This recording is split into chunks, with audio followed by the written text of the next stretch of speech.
Now, results of the Europa League games that were played, round of 16, first leg. Remember, a couple of postponements in Seville and Milan. Basel winning at Eintracht Frankfurt, big surprise perhaps, 1-1. Wolves going to Greece, getting a draw behind closed doors against Olympiacos. Bayer Leverkusen in front of a full house at Ibrox, getting a 3-1 win. Wolfsburg losing at home. The other result, an eye-catching one. Manchester United going to Austria and Linz and winning by 5 goals to 0. Again behind closed doors. Goals from Ighalo, James, Juan Mata, Mason Greenwood. Andres Pereira even getting in on the act. And it continues for Ole Gunnar Solskjaer's side. Stevie, were you impressed? You have to be. Listen, you can only beat what's put in front of you. And even though you win a game, there could be a lot of things you can improve on. But you got to say, in this game, they did a bit of everything. You know, clean sheet means they defended well. They scored goals. They scored good team goals. They scored good individual goals. A lot of good movement.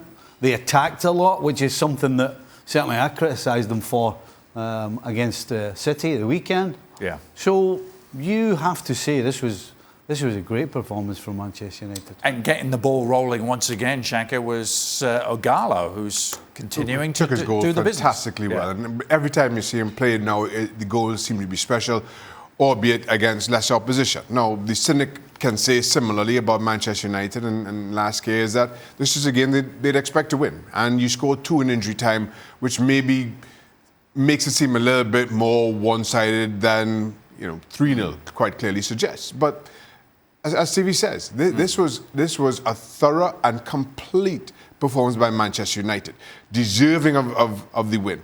On the back of the run that they're on, this is 12 unbeaten in all competitions. It puts this team in a whole different mindset for them personally, from what we've seen earlier in the season, for all the criticism they've endured, for all the questions we asked about the signing of Ighalo. It's coming right. And again, you can start to pick holes about Ighalo and where and when and against who he scores his goals, but you can't question the technique in scoring those goals, and that I think between now and the end of the season, he very well will play a big role for Manchester United as they continue to look at securing a top 4 spot. They're pretty much, I think we can safely say, into the quarterfinal. Of course, we don't know what's going to happen with the Europa League reaching a conclusion, but if they do carry on playing it, are United well equipped to win this? They're probably amongst the favourites to win it now. Oh, no question they're one of the favourites to win it. Yeah. I would go as far to say as maybe Wolves and Manchester United, for me, are the 2 teams that I think are the favourites in this.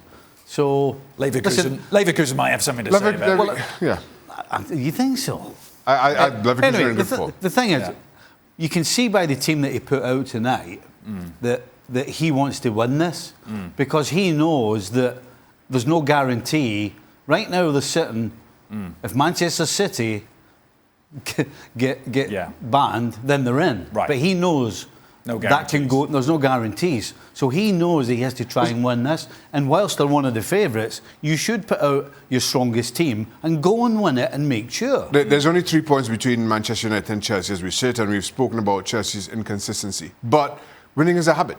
And when you've kind of endured the form that Manchester United had to earlier in the season, when you find yourself in this kind of form, you understand fully why Solskjaer pulls out his strongest team every time he can, and he's going for a win, as big a win as he can get, regardless of who that opposition is. And if you continue to get the kind of performances that you've seen from Ighalo, that Bruno Fernandes continues to churn out week in, week out, keep that going. Don't mess with that formula.